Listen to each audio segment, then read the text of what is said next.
Tem som pra você? Me diz aqui nos comentários, por favor, se o som tá saindo.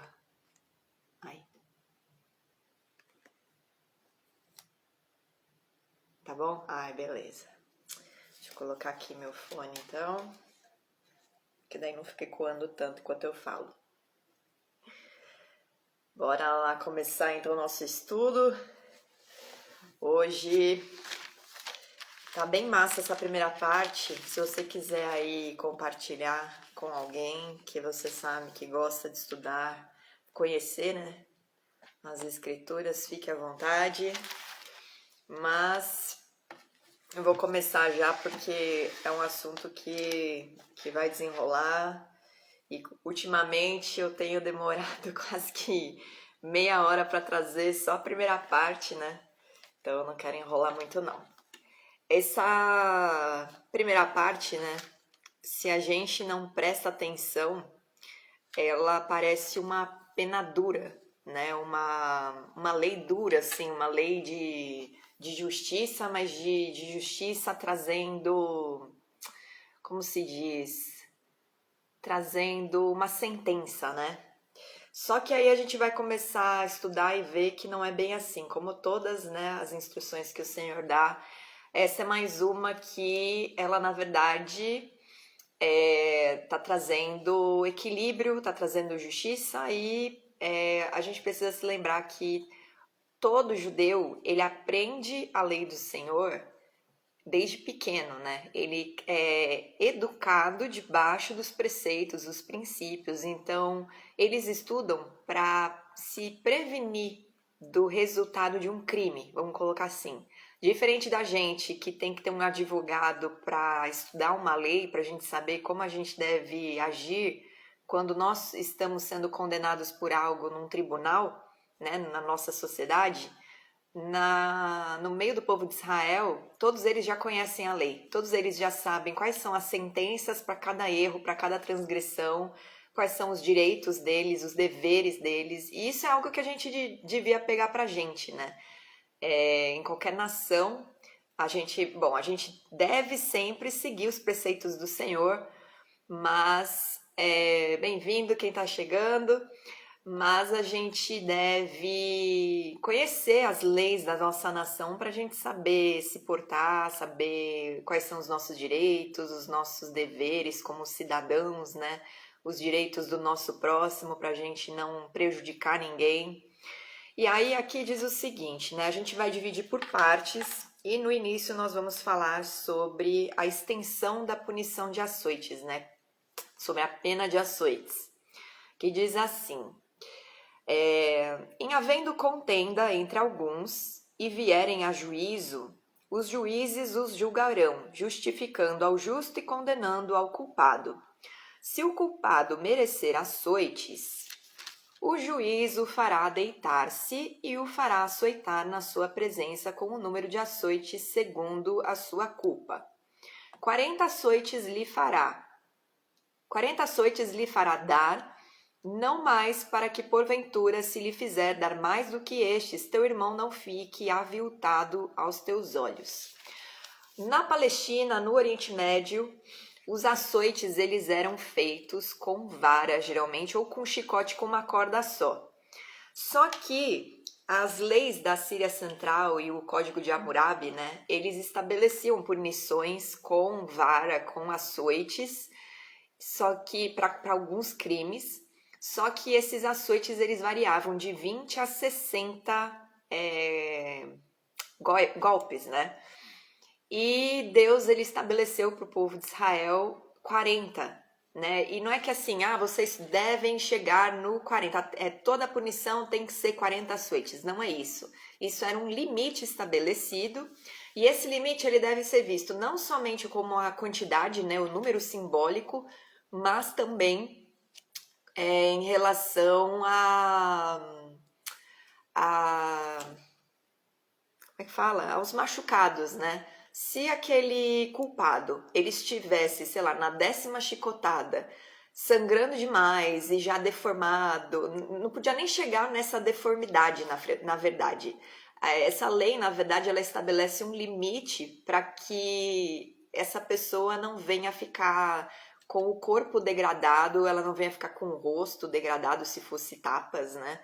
Ela seria açoitada só para disciplina. O açoite que é dado por causa da transgressão da lei, lembrando que eu falei no início, né, que eles já conhecem a lei desde pequenos, eles sabem o que eles podem fazer, o que eles não podem. A lei ela é preventiva, ela não é punitiva.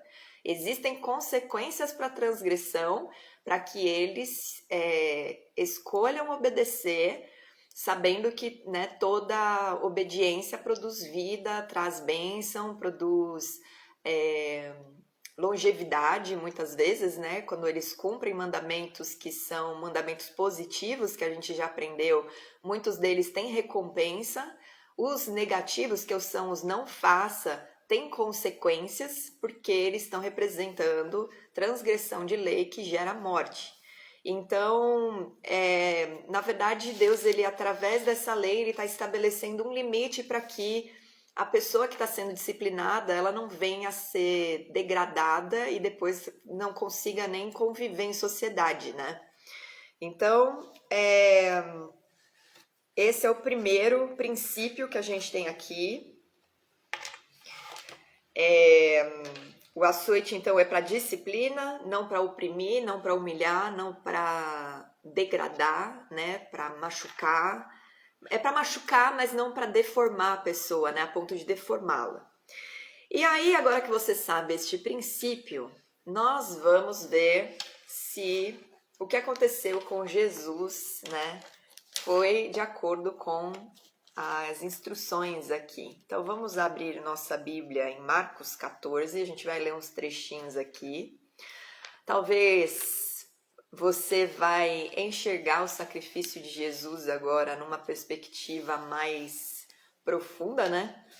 Porque quando a gente lê, ele foi açoitado, ele foi levado pelos romanos e foi maltratado, apanhou, a gente não tem tanta dimensão assim, né, do que são esses açoites que ele sofreu.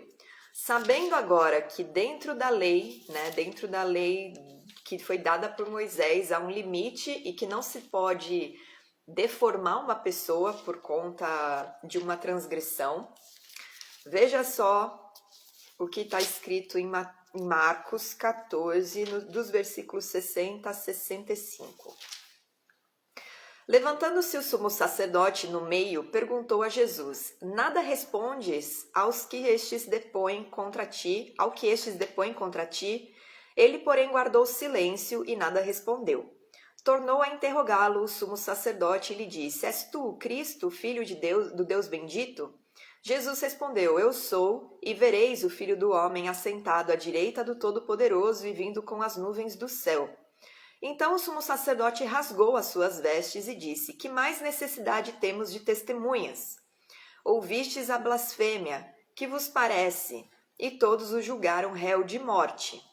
Puseram-se alguns a cuspir nele e cobrir-lhe o rosto e dar-lhe murros, e a dizer-lhe: Profetiza! E os guardas o tomaram a bofetadas. Então aqui começa o início, né, dos açoites que Jesus ele começa a ter. Ele já começa a levar murros no rosto, apanhar, levar bofetadas não só dos romanos, mas ali dentro do sinédrio, né, dentro do tribunal do juízo, dos juízes. Lembre-se que nenhum réu é culpado sem testemunhas, por isso que o sumo sacerdote diz: que mais necessidade temos de testemunhas? Você que está acompanhando os estudos já aprendeu que é necessário que pelo menos 2 testemunhas oculares venham trazer acusação sobre uma pessoa. Jesus não tinha culpa, na verdade essas acusações eram falsas, né? Dentro da lei, essas pessoas estavam acusando ele falsamente. Jesus estava apanhando sem culpa, né? Cumprindo a palavra que Deus tinha já profetizado através de Isaías, e daqui a pouco a gente vai chegar nela, mas eu já quero que você comece a perceber aqui que o cumprimento de tudo estava acontecendo e debaixo da lei que foi escrita pelo Eterno. O fato do sumo sacerdote rasgar as vestes, né? A gente precisa entender isso. Eles rasgam as vestes sempre quando eles se sentem humilhados ou que algo, né, que diante do Senhor é uma blasfêmia ou um absurdo, né, diante do entendimento deles está acontecendo. A gente precisa se lembrar que Deus endureceu o coração, né, dos líderes da época, dos escribas, do sumo sacerdote, dos sacerdotes, dos fariseus que tinham posições de rabinos, né, dos mestres que ensinavam a Torá para o povo naquela época. Só que como o coração deles estava endurecido, eles estavam focados na lei, eles estavam focados em cumprir a lei, né, em defender a lei, mas eles não enxergavam que Jesus era o Filho de Deus, que ele era o Messias que eles estavam aguardando, né? E aí lembre-se do contexto, eles estavam esperando um rei que viesse trazer paz, que eliminasse Roma, que estava oprimindo, né, as províncias e impondo a sua cultura, e o Império Romano foi um império muito violento. Então eles estavam esperando que o Messias viesse, destruísse o iníquo e trouxesse paz, porque essa é a promessa que vai se cumprir. Mas num primeiro momento, Jesus não veio para isso. Jesus veio para trazer o reino e para trazer a salvação a todos. Ele veio unificar o povo de Israel e veio ser luz para os gentios. Então, o sumo sacerdote ele estava fazendo algo aos olhos dele que estava correto, porque ele estava obedecendo às ordens da Torá. Só que Jesus ele estava cumprindo a Torá, né? Ele foi enviado, ele é o ungido. Então, isso é injusto, né? A injustiça é ele estar sendo culpado por algo que ele não fez. Então aqui você vê ele começar a apanhar, né? Ele apanha no rosto, ele leva bofetadas não só dos juízes, do povo no Sinédrio, que tinha as testemunhas, né? Elas tinham, as testemunhas eram as primeiras a atacar a pedra, né? Em algumas leis é essa ordenança. Então, eles estavam achando que eles estavam agindo corretamente de acordo com a lei que o Senhor estabeleceu. Aí a gente vai adiantar um pouquinho e vai lá para Marcos 15. Logo pela manhã, Marcos 15, não vamos ler o capítulo todo não, porque senão vai ficar muito longo. Então Pilatos, querendo contentar a multidão, soltou-lhes Barrabás, né? Eles tinham já gritado que eles queriam que crucificasse Jesus, que Barrabás era para ser solto e tudo mais. Já tinha passado tudo isso, né? E aí Pilatos, então, querendo contentar a multidão, ou seja, querendo agradá-la, ele solta Barrabás e, após mandar açoitar a Jesus, entregou-o para ser crucificado. Então, além dele ser esbofeteado no sinédrio, já está machucado, ele foi açoitado.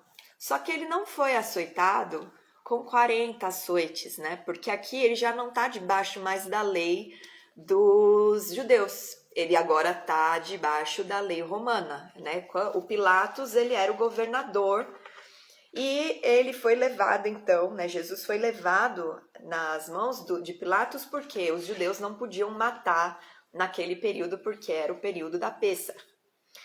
E aí, eu vou explicar para vocês agora como funciona o processo do açoite romano, que é chamado de flagelação. E em latim, né? Ele é flagelato, flagelatro. Como que funcionava isso? Eles usavam um objeto que se chama flagrum. Esse objeto ele era confeccionado de diversas formas, mas a forma mais comum era com um chicote de couro com 3 bolinhas de metal ou de osso de carneiro, ou bolinhas de chumbo ou de prata. Tinha objetos, né? Algum objeto preso na ponta, como se fosse um halter amarrado, bem na ponta do chicote. Então imagina, eu não tenho nada aqui que eu possa... Eu vou pegar meu pezinho, ó. Imagina que isso aqui é um negócio que ele segura e daqui sai 3 filamentos assim, e desses filamentos, na ponta de cada um, tem bolinha de chumbo, ou tem osso de carneiro amarrado, ou tem um pedaço de metal. E aí eles pegavam esse objeto, né? Algumas evidências arqueológicas confirmam que apontam, na verdade, né, para o flagrum com, como é que chama? Com osso ou esferas de chumbo nas crucificações. Esses chicotes eles eram usados para várias coisas, né, para várias sentenças, mas quando era crucificação, ele era usado com bolinhas de chumbo ou pedaços de osso. E aí, geralmente a vítima ela era despida, ela era presa a um objeto fixo com uma coluna rebaixada, então ele ficava curvado diante do soldado que ia bater, né? E aí isso facilitava o trabalho. E os soldados eles eram escalados, eles jogavam para trás o chicote e batiam assim formando um arco. E isso eles iam fazendo revezando. E geralmente esses açoites, né? Eles eram mais ou menos uns 100. Eles contabilizaram, dava mais ou menos uns 100 açoites. Mas vamos lá. A vítima, então, despida, ficava ali presa, né? Os soldados eram escalados para o trabalho e golpeavam. Eles iam golpeando conforme iam dando a ordem, né? Tipo, vai, aí eles davam a chibatada, vai, aí eles davam a chibatada. O peso nas pontas atingia não só as costas, mas também o braço, a panturrilha, as pernas, os ombros e pegava então o corpo todo, né? Porque você precisa imaginar assim, aquele chicote ele tem 3 fios que o cara não tem, como é que fala? Ele não tem comando sobre os fios, ele tem comando só sobre a base, né? Então na hora que ele bate, o bagulho bate cada um num ponto. Aí você tá imaginando a dor, né? Os soldados iam sendo revezados conforme o número de açoites determinado. E existe lá um homem sudário, eu não cheguei a pesquisar muito porque não ia dar tempo, né? De trazer todas as informações aqui para vocês. Mas existe esse tal de homem sudário, eu acho que é alguma evidência arqueológica, né, de documento ou de homem crucificado que eles encontraram, eles fizeram pesquisas em cima dele, dessa descoberta. E a evidência é que os soldados tinham diversas alturas, e dessa forma o corpo todo do cara que estava sendo crucificado, no caso, né, Jesus aqui, ele era atingido em todas as áreas, né? Porque se cada um tem uma altura, o braço deles alcança cada um uma altura do corpo do réu. Os pedaços de metal ou osso, eles penetravam na carne e rasgavam a pele, os músculos, os nervos e os vasos sanguíneos. O resultado disso era uma fratura nas costelas, e uma fratura simples, né? Ela já causa uma perda de 125 mililitros de sangue, lacerações e ferimentos nos pulmões, causando sangramento nas cavidades do peito e pulmotórax parcial ou total, jorros de vômito, né? Ele tinha a pessoa que tá apanhando tanto ali, tá tendo tanto trauma, né?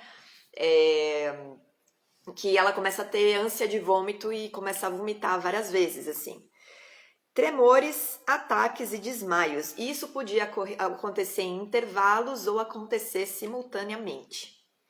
Estima-se que o mínimo de açoites era maior do que 100 em uma análise do sudário de Turim pelo fato do flagrum possuir 3 tiras, ou seja, cada golpe ele gerava 3 marcas na pessoa que estava sendo golpeada. Então, aqui você vê que injustamente, né, Jesus estava sendo machucado, né? Ele estava levando sobre si realmente todo o pecado da humanidade, e você pode agora mais ou menos, né, conseguir entender o sofrimento de Jesus, né, na hora da crucificação, morrendo no seu lugar. A gente vai ler Isaías, alguns versículos, para você ver que isso tudo já estava anunciado, já tinha sido, porque um dos princípios do Eterno é sempre revelar o que vai acontecer. Ele não deixa o povo dele ser pego de surpresa ou vivenciar algo que só acontece no oculto. Ele deixa tudo revelado, ele avisa antes o que vai acontecer. E lá em Isaías 53, eu vou ler alguns versículos para vocês. Eu vou ler a partir do versículo 2 até o versículo 8 e depois eu vou ler o versículo 10. Então presta atenção aí para você ver que o Senhor já tinha anunciado que isso aconteceria com o Salvador, né? O enviado dele, o ungido. Porque foi subindo como renovo perante ele e como raiz de uma terra seca. Não tinha aparência nem formosura. Olhámo-lo, mas nenhuma beleza havia que nos agradasse. Era desprezado e o mais rejeitado entre os homens. Homem de dores e que sabe o que é padecer, e como um de quem os homens escondem o rosto, era desprezado e dele não fizemos caso. Certamente ele tomou sobre si as nossas enfermidades e as nossas dores levou sobre si, e nós o reputávamos por aflito, ferido de Deus e oprimido. Mas ele foi traspassado pelas nossas transgressões e moído pelas nossas iniquidades. O castigo que nos traz a paz estava sobre ele, e pelas suas pisaduras somos sarados. Todos nós andávamos desgarrados como ovelhas, cada um se desviava pelo caminho, mas o Senhor fez cair sobre ele a iniquidade de nós todos. Ele foi oprimido e humilhado, mas não abriu a boca. Como cordeiro foi levado ao matador, e como ovelha muda perante os seus tosqueadores, ele não abriu a boca. Por juízo opressor foi arrebatado, e de sua linhagem quem dela cogitou. Porquanto foi cortado da terra dos viventes, por causa da transgressão do meu povo foi ele ferido. Aí no versículo 10. Todavia, ao Senhor agradou moê-lo, fazendo-o enfermar. Quando der ele a sua alma como oferta pelo pecado, verá a sua posteridade e prolongará os seus dias, e a vontade do Senhor prosperará nas suas mãos. Ele verá o fruto do penoso trabalho de sua alma e ficará satisfeito. O meu servo, o justo, com o seu conhecimento justificará a muitos, porque as iniquidades deles levará sobre si. Aí depois... Bom, vou ler o 12, vai. Por isso eu lhe darei muitos como a sua parte, e com os poderosos repartirá ele o despojo, porquanto derramou a sua alma na morte. Foi contado com os transgressores, contudo levou sobre si o pecado de muitos, e pelos transgressores intercedeu. Agora você consegue entender um pouquinho, né? Por que que Jesus, na hora de orar no Getsemane, ele suou até sangue, né? Ele entrou numa sensação de angústia assim muito profunda, porque ele sabia o que estava aguardando ele, né? Todo o sofrimento que ele sofreria, que ele passaria. E ele até, no ímpeto assim, ele fala: Deus, afasta de mim esse cálice, mas se é da tua vontade, né, que tudo se cumpra segundo aquilo que o Senhor determinou. Eu não vou fugir do meu ministério. Mas aqui você vê o tamanho do sofrimento de Jesus, né? O tanto que ele, na verdade, ele não sofreu apenas chicotadas, que seria até o que era, se ele estivesse fora, né? Que ele não estava, mas caso ele estivesse transgredindo uma lei que a pena era açoites, ele estaria recebendo apenas chicotadas, né? E ela não ia deformá-lo, porque Deus, ele preserva a integridade dos homens, ele não quer que os homens sejam degradados. Agora, o pecado da humanidade era tanto que ele precisou levar sobre ele todo, né? Cada chicotada de chumbinho ali, de bolinha de chumbo ou de osso que rasgou a carne dele e que feriu ele, na verdade, corresponde às nossas transgressões, né? E isso fica pra gente refletir, né? Se a gente tem dado honra a ele do jeito que ele merece, pelo sofrimento que ele sofreu em nosso favor. Lá em 2 Coríntios 11, vocês vão ver o costume dos fariseus, né? Eles tinham um lado hipócrita, né? Eles queriam seguir tanto à risca a Torá, as instruções da Torá, que na verdade eles agiam de uma forma hipócrita, né? Não todos, mas a grande maioria. E lá você vai ver que para não ultrapassar as 40, né, os 40 açoites que eles eram permitidos, eles davam 39, para dizer, ó, estou aqui te corrigindo pelo seu erro, mas não vou passar de 40 porque eu sou muito justo. Na verdade, eles faziam nessa intenção, não era com zelo de não transgredir a lei, né? E em 2 Coríntios 11, no versículo 24, Paulo, ele traz, né, essa referência pra gente. 5 vezes recebi dos judeus uma 40 de açoites menos um. Ele fala bem assim. E aí no 25 ele fala, eu fui 3 vezes fustigado com as varas, uma vez apedrejado, em naufrágio, eu anotei tudo aqui, aí ele continua descrevendo, na verdade, os sofrimentos que ele teve, né? Mas aí, depois de você ver os açoites que Jesus passou, né, as bofeteadas que primeiro ele levou, ele já estava com o rosto desfigurado. Aí ele vai, leva mais açoites com um chicote que na verdade é triplo. Cada golpe que ele recebia eram 3, na verdade. E ele já estava, né, quando ele foi crucificado, ele já devia estar num estado de choque já, né? Imagina o trauma que cada impacto causa no corpo. Se você já bateu a costela em algum lugar, você sabe que uma pequena pancada ela já dá um negócio. Agora imagina você levando açoites com bolas de chumbo ou com pedaços de osso de carneiro. E aí, aqui a gente vê, né, que tanto Paulo quanto Jesus sofreram mais do que a gente pelo evangelho, né? E a gente faz tanta coisa por causa de uma tribulaçãozinha que a gente passa, a gente deveria ser mais firme, né? E entender que cada tribulação que a gente passa, cada aprovação, primeiro que não é nada porque a gente não sofreu a ponto de sangrar, e segundo que elas vêm para nos aperfeiçoar e para provar a nossa confiança no Senhor, né? E aí no versículo 4 a gente já tem mais uma instrução, que diz assim, não atarás a boca ao boi quando debulha. O que significa isso? Dependendo da Bíblia que você tem, essa lei ela tá logo na sequência dos açoites, então fica meio esquisito, né? Porque fazem uma separação para identificar algumas leis, mas algumas ficam meio jogadas no meio. Essa lei não tem muito a ver, assim, ela não tem uma relação direta com a relação dos açoites, mas ela tem a ver com a relação de você não deixar o sofrimento, né? Da mesma forma que uma pessoa que está sendo disciplinada não precisa sofrer além da conta, um animal que está trabalhando na terra para produzir alimento para você, ele também não deve sofrer. Enquanto ele trabalha, ele deve se alimentar, ele deve ser nutrido. Esse é o princípio. Ninguém pode ser privado de ser nutrido enquanto trabalha. Isso é aplicado aos animais, né? A lavoura, a semeadura, ao pasto e tudo mais, mas também é aplicado aos ministros do Senhor. E lá em Deuteronômio 23, 24 e 25, você vai ver que isso também é um princípio que está quando o Senhor fala que os que estão trabalhando, quando entram numa vinha, né? Na vinha do próximo, pode comer uva segundo o seu desejo até te fartares, porém não levarás no cesto.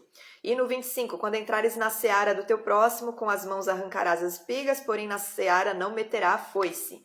Essa lei era para os homens assalariados que estavam trabalhando no campo de alguém, de um próximo. Eles poderiam se alimentar enquanto estavam trabalhando, mas eles não poderiam colher porque a paga deles seria o salário. Eles não poderiam sair com cestos com a produção daquele campo.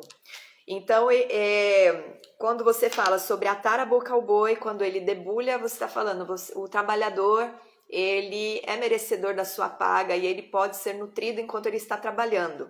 E aí Paulo, ele usa essa lei como referência quando ele vai questionar, né, o povo na cidade de Corinto. Vamos lá para 1 Coríntios 9.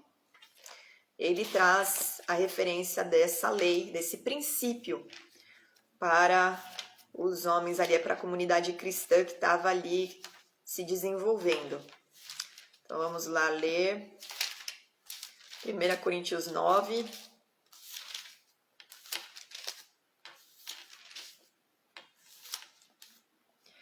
Bom, no início, né, Paulo começa a questionar se ele não é livre, se ele não é apóstolo, se ele não é um servo, não, um discípulo de Jesus, e se as pessoas ali não eram fruto do trabalho dele.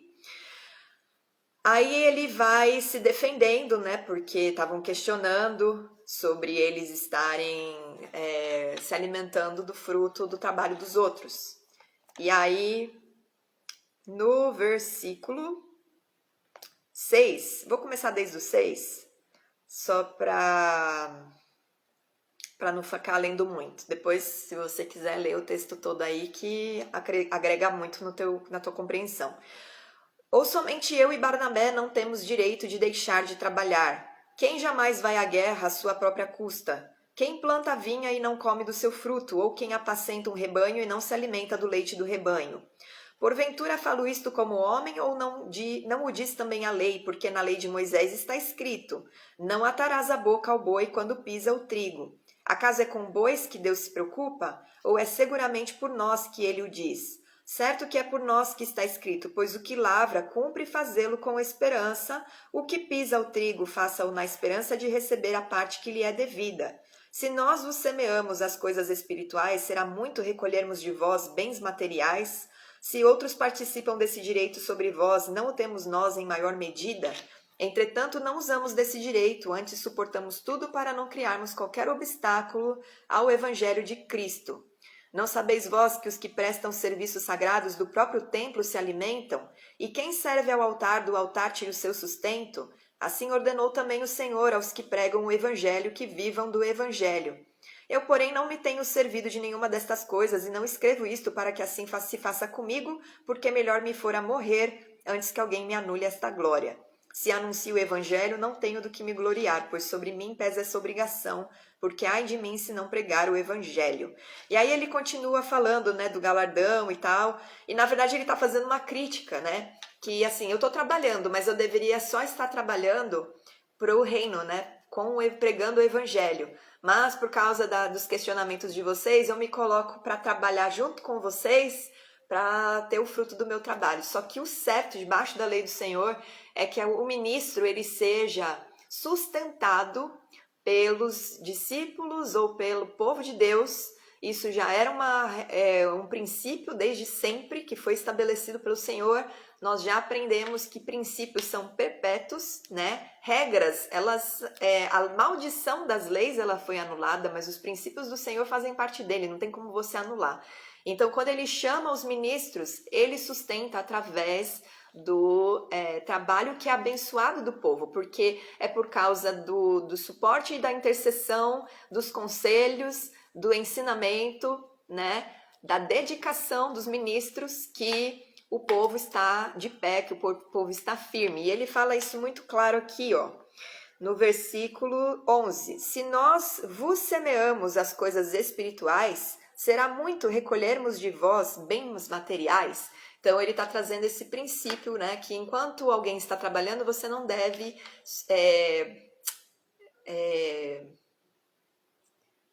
Gente, fugiu a palavra.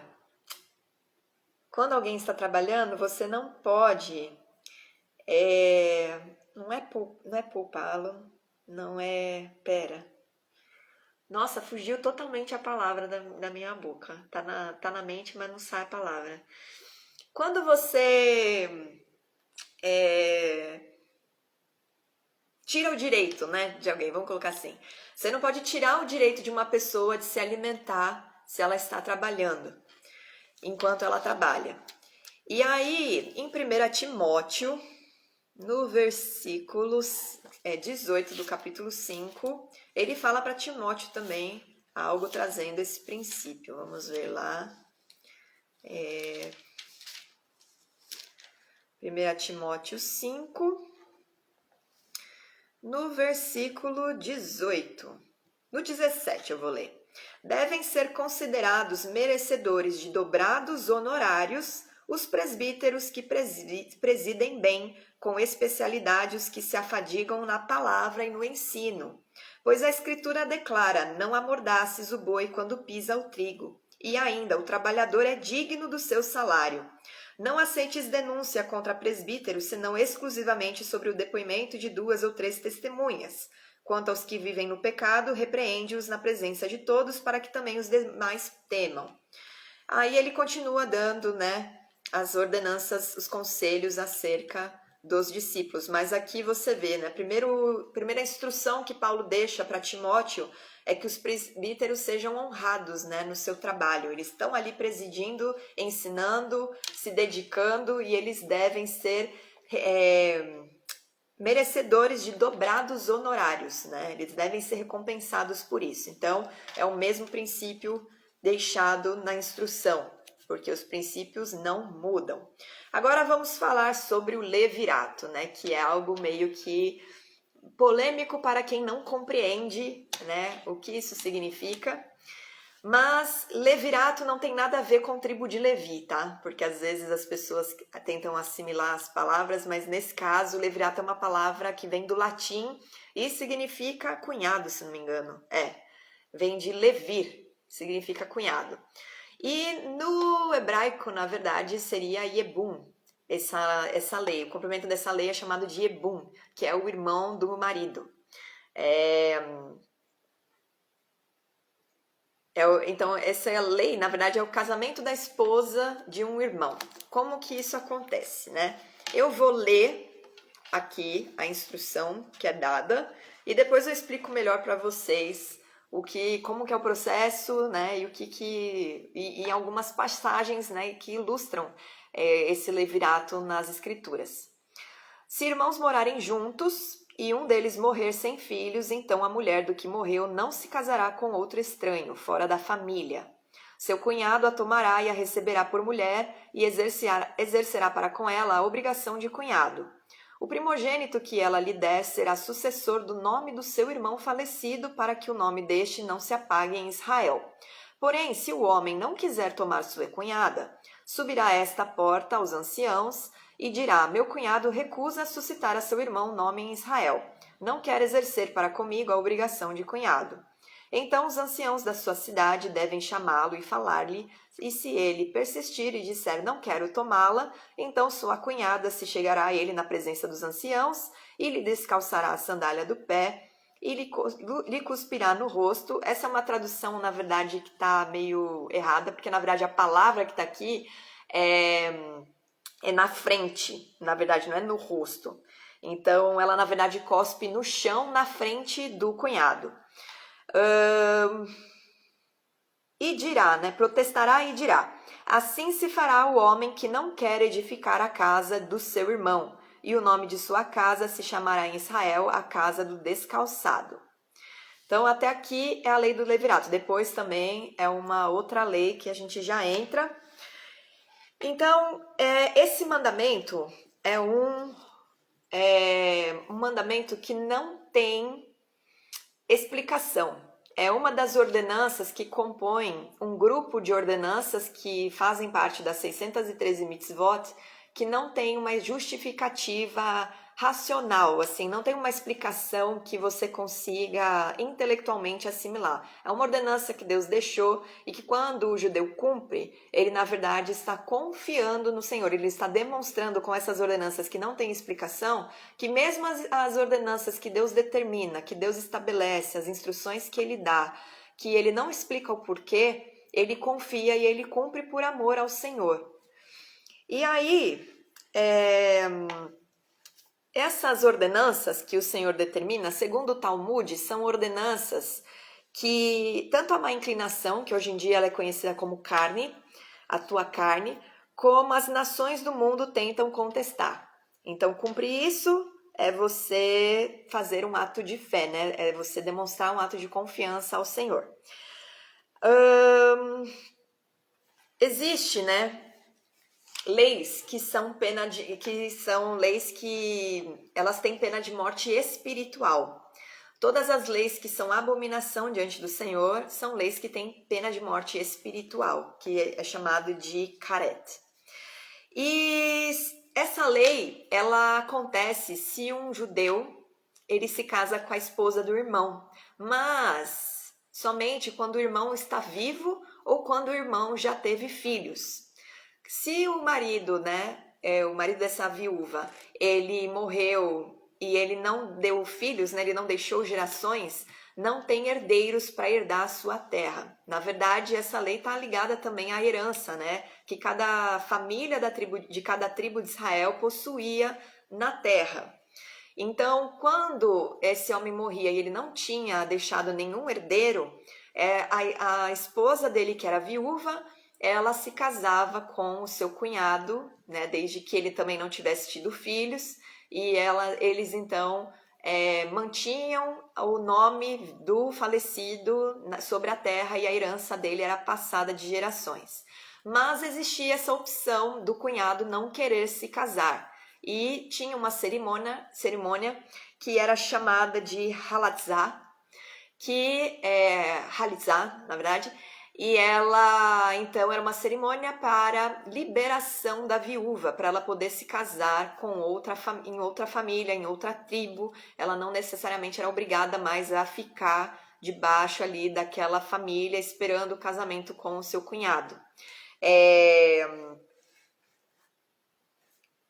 Então acontecia essa cerimônia dela descalçar os pés do cunhado e ela cuspir na frente dele, não no rosto, mas na frente dele, no chão, e declarar que ele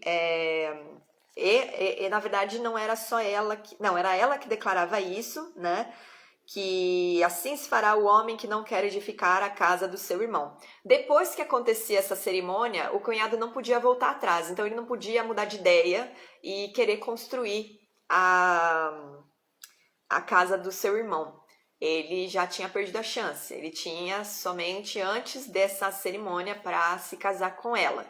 Depois disso ele não podia mais, porque ele deixou de querer construir, então ele não construirá mais a casa do seu irmão em Israel. Depois, deixa eu ver. A cunhada estéril, ela não precisava se casar, tá? Essa era uma ordenança dada somente se a mulher tinha a possibilidade de ter filhos. E também caso ela ainda não tivesse tido os filhos, né? Que eu já tinha falado antes. E se o marido dela fosse estéril também, ela não precisava cumprir com essa lei do casamento com o cunhado, do Yebum. Agora eu vou ler para vocês alguns exemplos, né, de levirato que aconteceram. Um muito conhecido é o que está descrito em Gênesis 38 sobre Tamar e Ruben. Ruben, na verdade, era o sogro dela, né? E ele pegou um dos seus filhos e casou com uma moabita que era Tamar. Só que ele morreu porque ele agiu perversamente diante do Senhor. O Senhor então matou esse homem e ela ficou viúva. E o cunhado dela então deveria exercer o levirato, só que ele se deitava com ela e na hora que ele ia expelir o sêmen, ao invés dele deixar o óvulo dela ser fecundado, ele jogava o sêmen na terra. Deus viu isso, não se agradou e tirou a vida dele também. E aí o terceiro filho, ele era muito novo, o terceiro filho de Ruben, então ela teria que esperar esse garoto ficar adulto, né, para poder cumprir o levirato. Só que o garoto cresceu e Ruben não, né, Ruben já tinha falado para ela, espera na casa dos seus pais, a hora que ele estiver pronto, aí eu entrego ele para você. Só que ele cresceu, já estava na idade e ele não foi dado para Tamar. E aí Tamar se veste de prostituta, vocês devem conhecer essa parte. Ela se encontra com Ruben, né, disfarçada, ele se deita com ela, deixa objetos dele e aí ela engravida. E quando ele toma conhecimento disso, ele até quer apedrejá-la, porque debaixo da lei, a gente já viu, né, ela estava em adultério se ela se deitasse com outro homem que não fosse da família. Só que daí ela apresenta os objetos e Ruben fala, você agiu mais justamente do que eu, porque eu não te dei a mão do meu filho. E aí dela, né, nasce Pérez, que faz parte da linhagem de Davi. E outra pessoa que viveu o levirato, que também está na linhagem de Jesus, né? Porque tanto Tamar e Pérez quanto Ruth pertence à linhagem de Jesus, porque é deles que descende Davi. Lá em Ruth a gente vai ver esse levirato ele mais descrito, né? Mais assim a vivência, né? Eles vivendo o tal do levirato, isso acontecendo, né? Sendo descrito aqui. Vamos pegar lá em Ruth. Peraí que eu tô procurando a página aqui. A gente vai ler algumas partezinhas só. Porque daí quando vocês forem estudar esses livros, vocês já têm o entendimento dos princípios, né? Não fica um negócio tão jogado assim, falando, ai, que costume esquisito. Na verdade, já era um princípio estabelecido para se preservar as gerações. Então, Ruth, no capítulo 3, né, Noemi, ela diz o seguinte para Ruth, ela orienta a Ruth depois que a Ruth volta do campo, né, e conhece Boaz, e por acaso ela conheceu Boaz, ela foi colher as espigas, né, como estrangeira e como pobre, seguindo o cumprimento de outras leis que a gente já estudou, e aí ela acabou parando no campo de Boaz, nem sem saber quem era Boaz, né? Voltou para casa contando para Noemi tudo que tinha acontecido com ela. E Noemi fala que ele era um dos resgatadores, um dos parentes do seu esposo. E aí ela orienta Ruth, no versículo 3 do capítulo 3. Banha-te e unge-te, e põe os teus melhores vestidos, e desce à eira. Porém não te des a conhecer ao homem até que tenha acabado de comer e beber. Quando ele repousar, notarás o lugar em que se deita, então chegarás e lhe descobrirás os pés.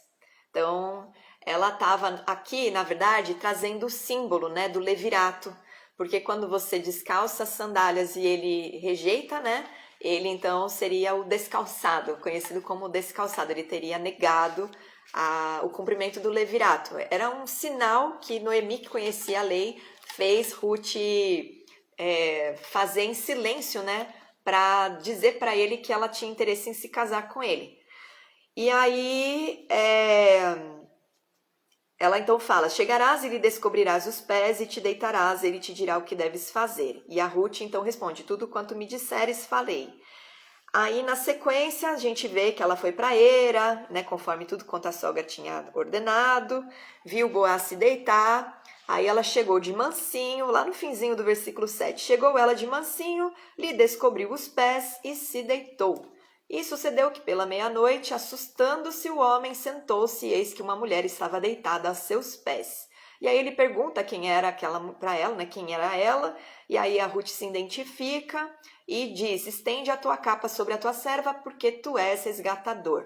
E aí ele elogia, né, a conduta dela, porque ela estava honrando a sogra, e ele então no dia seguinte vai falar com um homem que era resgatador antes dele, né? Tinha uma sequência ali de prioridades de resgatadores da terra esqueci o nome dele, do Elimeleque, que era o esposo de Noemi.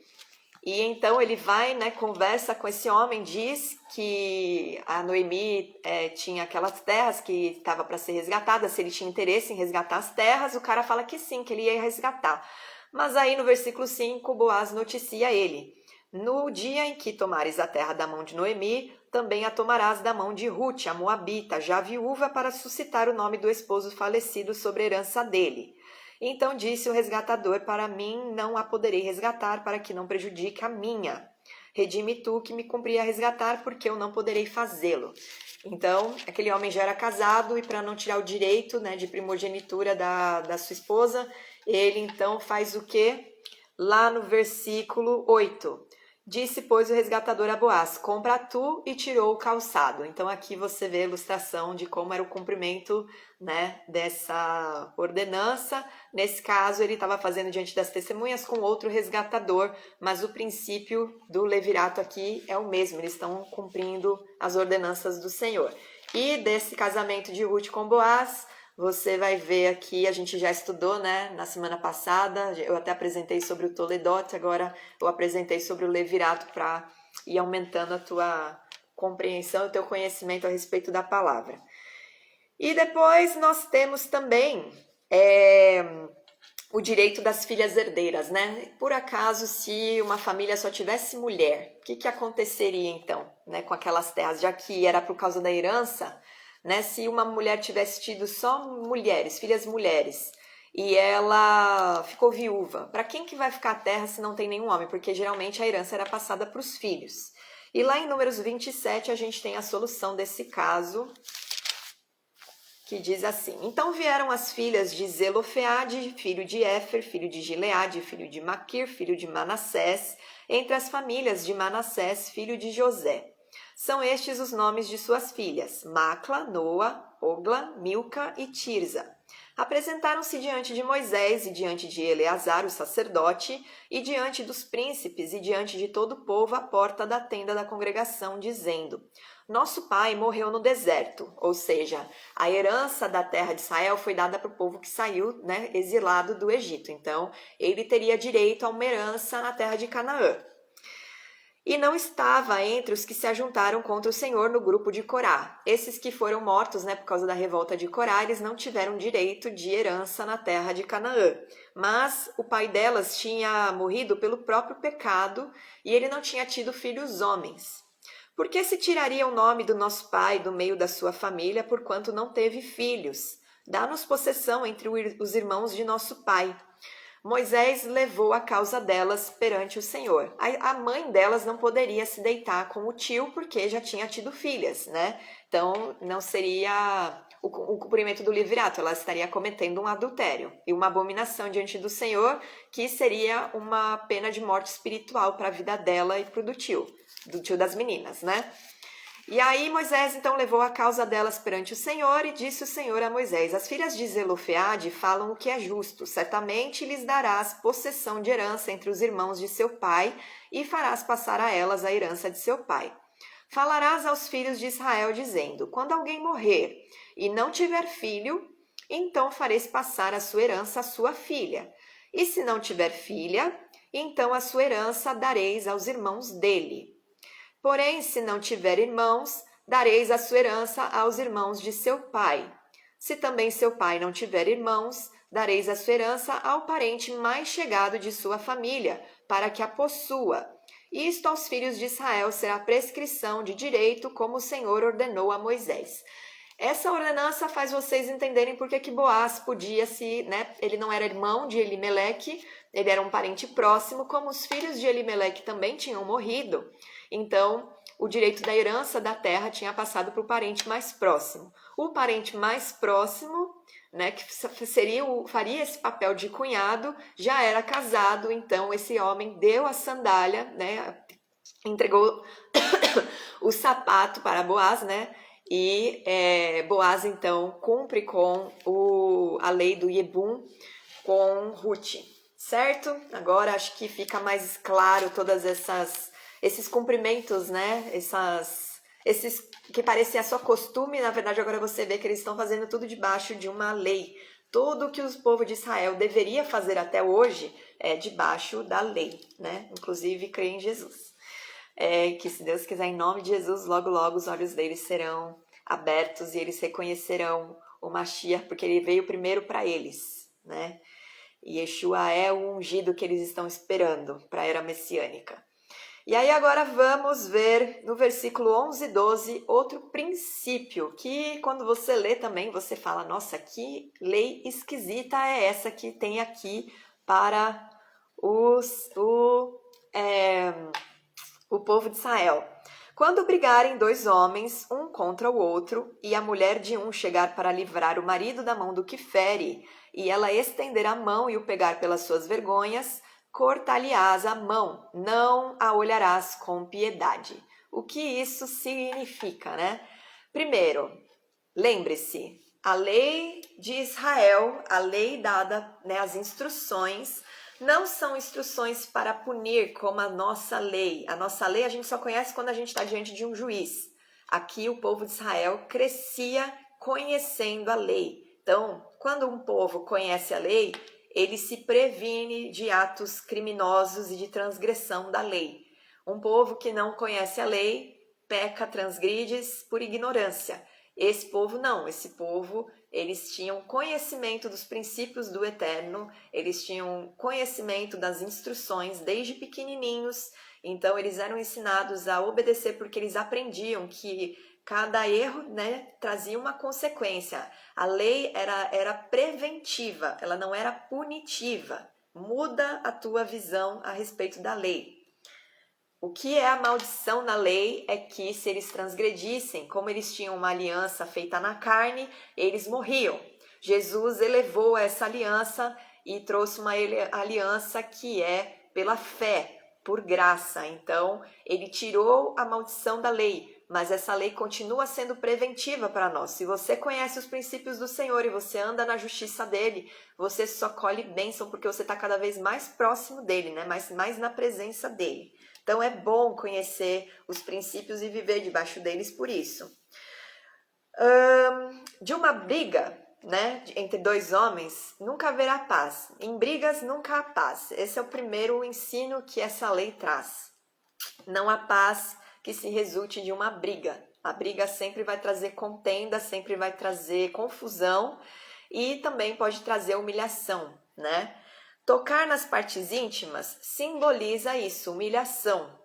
Qualquer que humilha uma pessoa está incluso nesse princípio. Todo mundo, né, que estuda a Torá, então conhece a consequência para evitá-la. Uma mulher, sabendo, né, que ela não pode intervir numa briga para humilhar o marido, ela vai evitar isso. E o marido, se ele vê alguém, a esposa humilhando ele não deve ter piedade. E isso não é só para a mulher, é para relações, né? As leis do Senhor, elas foram deixadas não somente para se adorar a Deus e obedecer a Deus, mas para se saber conviver com os homens, entre sociedade e comunidade. Tanto que Jesus resume essas 613 mitzvot em duas. Amarás ao Senhor Deus acima de todas as coisas, amará o teu próximo como a si mesmo. Se você for perceber, existem leis que respeitam propriedade, respeitam o indivíduo, respeitam a integridade física, respeitam os bens, são para você exercer sua generosidade do seu tempo. Quando um irmão perde um bem, você vai atrás dele, você está doando o seu tempo, né? Deixando de fazer algo para você, para entregar algo que ele perdeu. Não cobre juros, não dificulte a vida dos pobres, dos órfãos, das viúvas, pelo contrário, sustente eles, né? Supra as necessidades deles. Então aqui você vê que, na verdade, Jesus não aboliu a lei, ele só resumiu ela em duas. E, ao meu ver, ele deixou elas mais difíceis, na verdade, porque você tem que andar em muita retidão para você conseguir amar o teu próximo como a si mesmo, né? E vamos para o próximo. Vamos ler agora do 13 ao 16. Na tua bolsa não terás pesos diversos, um grande e um pequeno. Na tua casa não terás duas sortes de efa, um grande e um pequeno. A bolsa, ela representa o ganho do negociante. Então ela está falando, na verdade, essa lei está se referindo tanto aos negócios quanto à casa, né? A sua casa, o seu lar. Na tua casa não terás duas sortes de efa, um grande e um pequeno. Terás peso integral e justo, efa integral e justo, para que se prolonguem os teus dias na terra que te dá o Senhor teu Deus, porque é abominação ao Senhor teu Deus todo aquele que pratica tal injustiça. Essa é uma exigência do Senhor, né? Não ter pesos e medidas desonestos, utilizar pesos e medidas exatos e precisos, tanto nos teus negócios como dentro da tua casa. O Senhor não se agrada de defraudação, o Senhor não se agrada de falsidade, porque ele é íntegro e ele é justo, e ele quer que o povo dele seja assim também, agindo com justiça em qualquer ambiente, né? Deus não gosta de pessoas que tentam se beneficiar prejudicando o outro. A gente até fez, né, viu agora compreendendo as parábolas de Jesus que falava sobre isso, né? Falava sobre o administrador infiel. Se você não assistiu, depois assiste, que conhecendo agora esse princípio do eterno, você vai compreender melhor ali o que a parábola de Jesus estava querendo dizer. O que frauda com pesos e medidas adulterados é abominável diante do Senhor, né? Porque, como eu falei, é uma característica dele ser justo, faz parte do caráter do eterno ser justo, e ele deixou o modelo dele, né, representado na pessoa de Jesus, para que a gente saiba que, como homens, nós podemos sim ser íntegros e justos, e Jesus é o nosso modelo.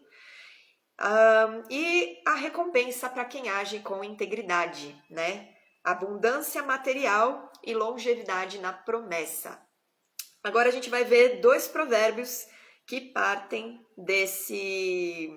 Antes disso, em Levítico, né? Em Levítico 19:35, que foi onde está registrado primeiro, né? Porque aqui no Devarim, no Deuteronômio, a gente tem a repetição das leis. Em Levítico 19 está a outorga dessa lei, no versículo 35, e diz o seguinte: não cometereis injustiça no juízo, nem na vara, nem no peso, nem na medida, balanças justas, pesos justos, efa justo e justo intereis. Eu sou o Senhor, vosso Deus, que vos tirei da terra do Egito. Então, essa lei sobre justiça, né, sobre equidade, ela está não só dentro dos negócios, mas ela está dentro dos julgamentos também e dentro das casas, né? Você não pode tratar seus filhos de forma injusta, você não pode tratar sua esposa, né? Se um homem tem 2 esposas, ele deve dar o mesmo padrão de vida para as duas. Se o homem tem um filho primogênito, a gente tem uma lei que honra, né, o primogênito, principalmente se for da repudiada, mas ele deve seguir o que a lei diz e sempre agir com justiça e integridade dentro do seu lar e no seu trabalho. Provérbios 20, no versículo 10, diz assim: Salomão traz, né, essa sabedoria como uma instrução, porque o livro de Provérbios é um livro de ensino para a nossa vida, né? Mas ali estão esses princípios, para você ver como a Torá, ela é a base de tudo que está escrito nas Escrituras. Todos os livros da tua Bíblia, eles estão fundamentados nos princípios do Eterno que estão regidos aqui nessas leis. Provérbios 20, versículo 10 diz: 2 pesos e 2 medidas, uns e outras são abomináveis ao Senhor. Aquilo que é abominável ao Senhor é detestável e ele lança fora, não se esqueça disso. 2 pesos são coisa abominável ao Senhor e balança enganosa não é boa. Provérbios 20, versículo 23. Então, carrega esse princípio com você, haja com justiça e equidade em tudo que você fizer. Por que Deus, então, né, vamos ver agora a ordenança da destruição de Amaleque. Amaleque será destruído. Amaleque, né, para quem não conhece a história de Amaleque, eu vou dar uma resumida, mas se você depois quiser ver na sua Bíblia, está em Êxodo 17. Amaleque, ele foi um homem que, diferente das nações, né, que tomaram conhecimento do que aconteceu com o povo de Israel, sendo exilado do Egito, né, na liderança de Moisés, o povo temeu o povo de Israel, porque quando o mar se abriu, o mar vermelho se abriu e o povo todo passou, os egípcios morreram afogados. E essa notícia se propagou pela terra, né, em volta ali da região do Egito e pela região da Mesopotâmia e tudo mais. E Amaleque, ele não se sentiu... como eu posso dizer, não é que ele se sentiu afrontado, né? Ele falou assim, esse Deus não tá com nada. É mais ou menos isso que Amaleque fez. Por quê? Ele foi com o seu bando e atacou o povo de Israel para mostrar, na verdade, que o Deus de Israel não era tão poderoso assim. E ele pega e atinge os mais fracos e debilitados que estavam fora da nuvem de glória. Né? A nuvem de glória do Senhor, ela cobria e protegia o povo, mas o povo que andava em pecado, lembra que em algumas etapas ali da história do Êxodo, você vê o Senhor ordenando que a pessoa que cometeu um pecado, ela saia do arraial. Isso significa que ela estava saindo da presença do Eterno. Ela estava se colocando fora da proteção do Eterno por conta da transgressão da lei. Isso é um princípio do Senhor. Quando você transgride a lei, você está em pecado, você sai da presença do Senhor. O amor de Deus, ele cobre uma multidão de pecados, sim, mas não para você viver no pecado. Ele cobre uma multidão de pecados para que haja misericórdia na sua vida, você se arrependa e você volte para a presença dele. Se você anda em pecado, você está fora da justiça do Senhor. Eu já fiz essa ilustração em uma outra live, mas eu vou fazer novamente. A nuvem de glória de Deus estava aqui e ela está aqui sobre você, né? Que tem o Espírito Santo. Se você transgride com os princípios do Senhor, principalmente naquela época, você estava aqui debaixo da nuvem, você era tirado, mas aqui era físico, né? Na nossa vida é espiritualmente, você sai da presença de Jesus. Jesus não sai do lugar e Deus não sai do lugar dele, ele está sempre no trono, né, de glória e ele está sempre no mesmo lugar. Mas quando você peca, você se afasta dele porque o pecado é inimizade entre Deus e o homem. Então, corra para se arrepender do seu pecado e se abandone o seu pecado para que você volte para a proteção do Senhor. Aqui nós temos um exemplo físico, né? Toda a história do povo de Israel no deserto, ela serve para a gente entender como o plano espiritual funciona também. A conduta deles ali acabou deixando um exemplo, né, de como que é o mover de Deus, como se aplicam os princípios e a palavra de Deus. E então Amaleque, seu bando, né, que queria mostrar para Deus que ele era fraco e destruir o seu povo, enquanto que as nações ao redor ali do Egito estavam, na verdade, temerosas de Yud-Heh-Vav-Heh, que era o Deus de Israel. E ele queria então destruir, né, para que o povo visse que não era tudo isso, né, que dava para enfrentá-los. Aí nos versículos 17, esses versículos aqui, né, 17 a 19, eles são lidos anualmente no Shabat que antecede o Purim. O Purim é a festa que é celebrada a libertação, né, o livramento, na verdade, que o povo de Israel teve no tempo que o domínio persa estava sobre Israel e a Esther virou rainha. A Esther, com a ajuda do seu tio Mordecai, conseguiu livrar o povo de Israel de um decreto que um descendente de Amaleque tinha decretado. E por que isso? Essa lei aqui que diz o seguinte, ó: lembra-te do que te fez Amaleque no caminho quando saías do Egito, como te veio ao encontro no caminho e te atacou na retaguarda. Todos os desfalecidos que iam após ti, quando estavas abatido e afatigado, e não temeu a Deus. Quando, pois, o Senhor teu Deus te houver dado sossego de todos os teus inimigos em redor, na terra que o Senhor teu Deus te dá por herança, para possuíres, apagarás a memória de Amaleque de debaixo do céu. Não te esqueças. Essa ordenança foi deixada, e o primeiro rei de Israel, que foi Saul, ele foi ordenado a cumprir com essa lei. Só que Saul, lá em 1 Samuel 15, você vai ter essa história. Saul, ele poupou, Deus ordenou que ele eliminasse tudo. Era para eliminar o rei, era para eliminar os homens, as mulheres, as crianças, para que não houvesse descendentes que quisessem depois se vingar. Os animais, os bois, era para eliminar tudo, porque tudo aquilo era abominável aos olhos de Deus por conta da afronta de Amaleque. Então, seus descendentes eram para ser eliminados. Saul foi ordenado por Samuel, que era profeta na época e era juiz, ele foi o último juiz até que Samuel foi nomeado rei, né? Então ele era o juiz aposentado e ele recebe a ordenança de se eliminar todos os amalequitas, os descendentes de Amaleque. Só que Saul poupa a vida de Agag, que era o rei. E aí Agag foge, e durante esse período que Agag foge, ele teve filhos. E a descendência dele durou até o período de Esther, e ele nessa época, né, odiava os judeus por causa do histórico, né? E então ele sugere para o rei Assuero, o rei persa, que ele decrete, né, uma ordem matar e eliminar o povo de Israel da terra porque eles não se prostravam diante do rei. E os judeus, eles não se prostram diante de nada. Você pode decretar o que você quiser, eles são muito fiéis ao Eterno, né? Por isso que eles são tão perseguidos ao longo da história. E então, Mordecai, ele descobre essa estratégia, a rainha Esther pede para que o povo jejue, né? No início ela ficou, ai, mas o rei não me chama faz tempo. Aí o Mordecai falou, você que não fica pensando que só porque você é rainha você vai ser poupada, porque a sua vida também tá em jogo, né? Ele odeia todo mundo.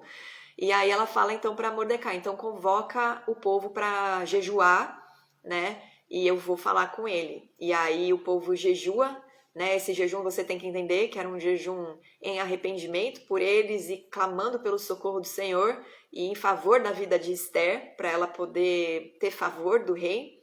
E aí ela vai diante do rei Assuero, ele estende o cetro para ela pode falar, ela convida ele e a Amã para jantar, e ela então revela o que a Amã queria fazer, e Assuero dá direito para Esther e para Mordecai, o seu tio, né? Porque Mordecai, na verdade, recebeu honra por ele ter descoberto, na verdade, uma tentativa de golpe que iam fazer com o rei Assuero. E ele não tinha recebido nenhuma recompensa, e depois ele foi recompensado, ele recebeu honrarias, então ele tinha acesso ali ao palácio.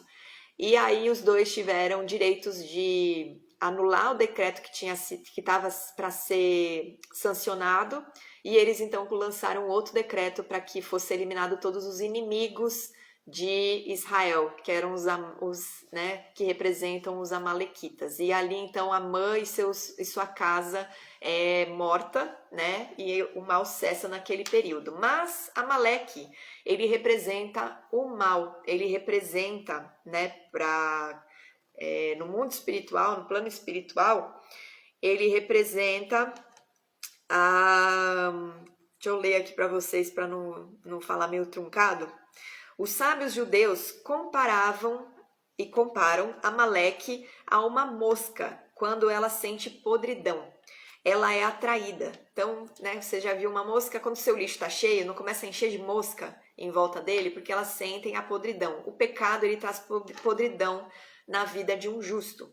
Então, quando os judeus estão podres, né, quando eles estão fracos ou maus, né, quando eles fraquejam no estudo da Torá e no cumprimento das ordenanças, o mal ataca.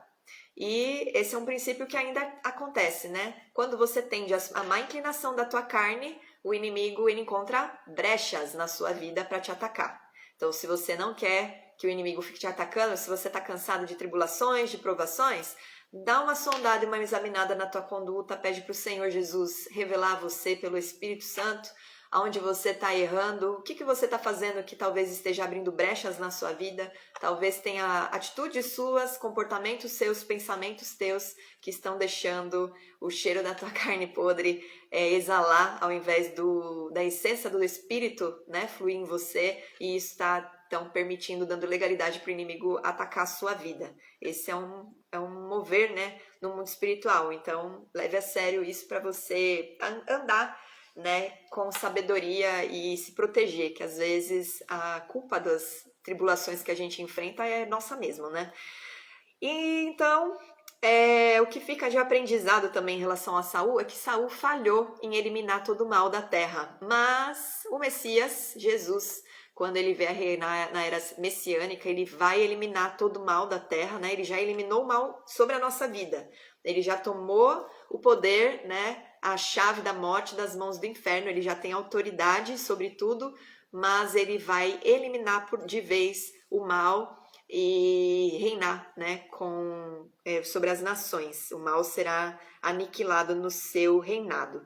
Então, desses princípios todos, né, o que você precisa entender? A justiça do Eterno, você andar na justiça do Eterno e você viver em equidade, você praticar, né, a justiça e a equidade, elas vão trazer sobre a sua vida proteção do Senhor e bênção. E quem age injustamente é uma abominação. diante do Senhor, é detestável. Eu já trouxe aqui, né, o significado de abominação, é detestável, e detestar significa que você lança fora. Os abomináveis, eles não entram na presença do Senhor. Por isso que aqueles que praticam abominação não herdarão o reino de Deus, porque ele lança fora. O abominável, ele é um miserável, é um homem desagradável para o Senhor. E esse então é o nosso estudo de hoje. Espero que tenha abençoado a sua vida.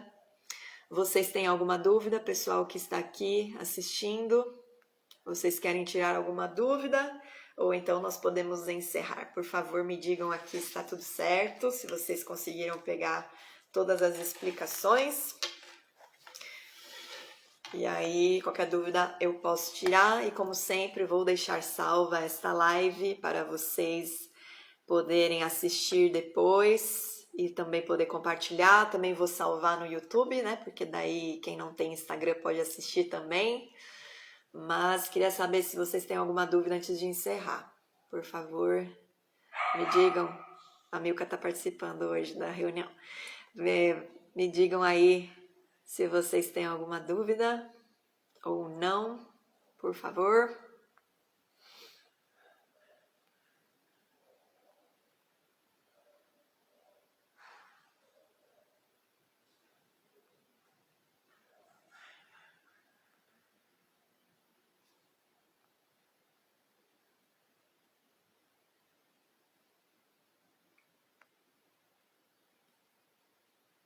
Ninguém tem dúvida? Demora um pouco, né? Acho que tem um delay aqui.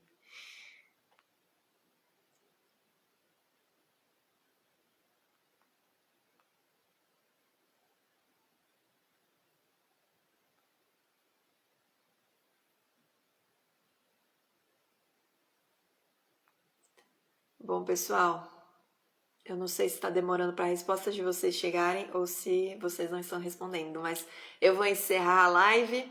Se vocês tiverem alguma dúvida, pode me mandar no direct, eu colocar nos comentários do IGTV, tá bom? Que eu respondo.